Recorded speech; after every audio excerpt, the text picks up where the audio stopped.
जय श्री कृष्ण सभी भक्तजनों को।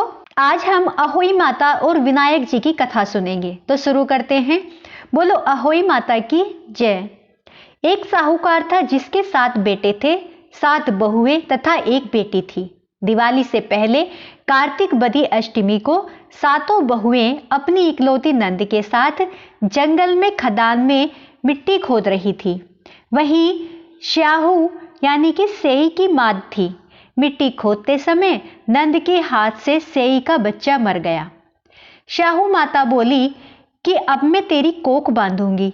तब नंद ने अपनी सातों भाभियों से बोला कि तुम में से मेरे बदले कोई अपनी कोख बंधवा लो।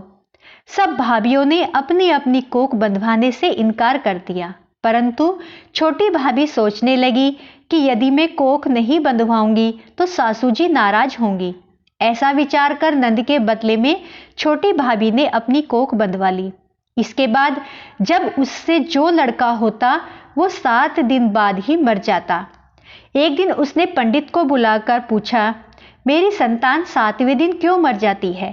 तब पंडित जी ने कहा कि तुम सुरही गाय की पूजा करो। सुरही गाय श्याऊ माता की भाईली है, वह तेरी कोख छोड़े तब तेरा बच्चा जिएगा। इसके बाद से वह बहू प्रातःकाल उठकर चुपचाप सुरही गाय के नीचे सफाई आदि कर जाती। गौ माता बोली कि आजकल कौन मेरी सेवा कर रहा है, सो आज देखूंगी। गौ माता खूब तड़के उठी। क्या देखती है कि एक साहूकार के बेटे की बहू उसके नीचे सफाई आदि कर रही है। गौ माता उससे बोली, क्या मांगती है? तब साहूकार की बहू बोली कि श्याऊ माता तुम्हारी भाईली है और उसने मेरी कोख बांध रखी है, सो मेरी कोख खुलवा दो। गौ माता ने कहा, अच्छा। अब तो गौ माता समुद्र पार अपनी भाईली के पास उसको लेकर चली। रास्ते में कड़ी धूप थी, सो वे दोनों एक पेड़ के नीचे बैठ गई। थोड़ी देर के बाद एक सांप आया और उसी पेड़ पर गरुड़ पंखनी का बच्चा था। सांप उसको डसने लगा। तब साहूकार की बहू ने सांप को मारकर डाल के नीचे दबा दिया और बच्चों को बचा लिया। थोड़ी देर बाद गरुड़ पंखनी आई तो वहां पर खून पड़ा देखकर साहूकार की बहू को चोंच मारने लगी। तब साहूकार ने बोली कि मैंने तो तेरे बच्चे को नहीं मारा, बल्कि सांप तेरे बच्चे को डसने आया था। मैंने तो उससे तेरे बच्चे की रक्षा की है। यह सुनकर गरुड़ पंखनी बोली कि मांग, तू क्या मांगती है? वह बोली, 7 समुंदर पार श्याऊ माता रहती है, हमें तो उसके पास पहुंचा दे। तब गरुड़ पंखनी ने दोनों को अपनी पीठ पर बिठाकर श्याऊ माता के पास पहुंचा दिया। श्याऊ माता उन्हें देखकर बोली कि आ बहन, बहुत दिनों बाद आई है।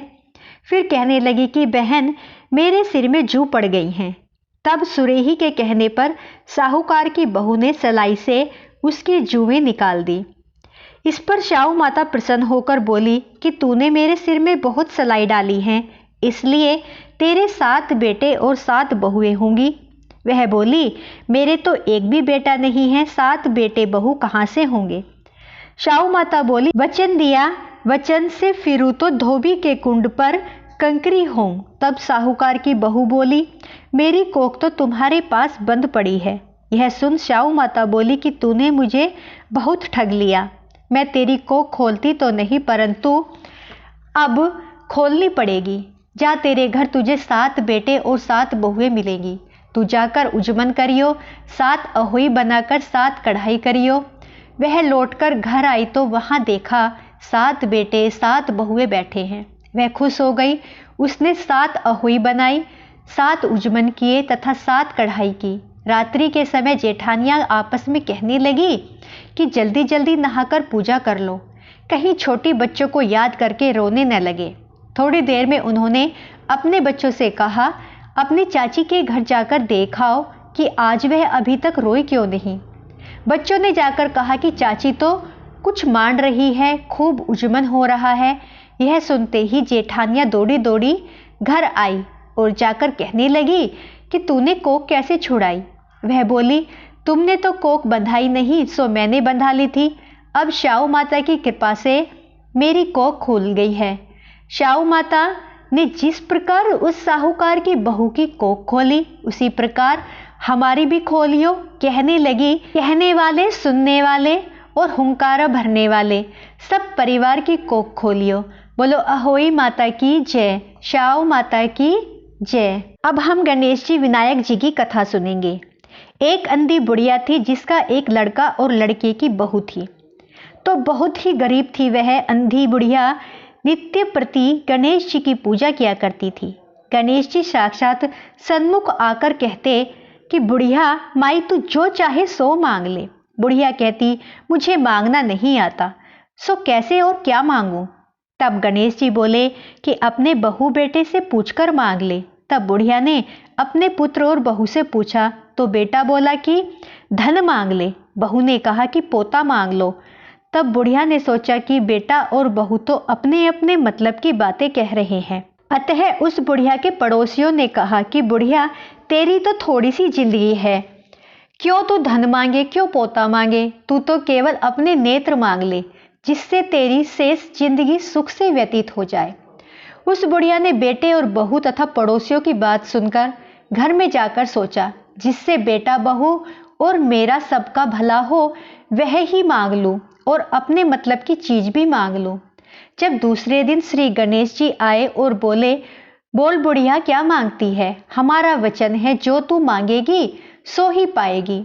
गणेश जी के वचन सुनकर बुढ़िया बोली, हे गणराज, यदि आप मुझ पर प्रसन्न हैं तो मुझे 9 करोड़ की माया दे, निरोगी काया दे, अमर सुहाग दे, आंखों में प्रकाश दे, नाती पोते दे और समस्त परिवार को सुख दे और अंत में मुझे मोक्ष दे। बुढ़िया की बात सुनकर गणेश जी बोले, बुढ़िया माँ तूने तो हमें ठग लिया। खैर जो कुछ तूने मांग लिया है वह भी सब तुझे मिलेगा। यूं कहकर गणेश जी अंतर्ध्यान हो गए। हे गणेश जी, जैसे बुढ़िया माँ को मांगने पर सब कुछ दिया वैसे ही सबको देना, हमको देना। कहानी कहते सुनते हुंकारा भरते सब पर अपनी कृपा करना। बोलो गणेश जी महाराज की जय। तो दोस्तों ये हमारी अहोई माता और गणेश जी की कथा पूर्ण होती है। मेरी वीडियो आपको पसंद आई हो तो प्लीज़ दोस्तों लाइक, सब्सक्राइब, शेयर जरूर करें। बोलो अहोई माता की जय।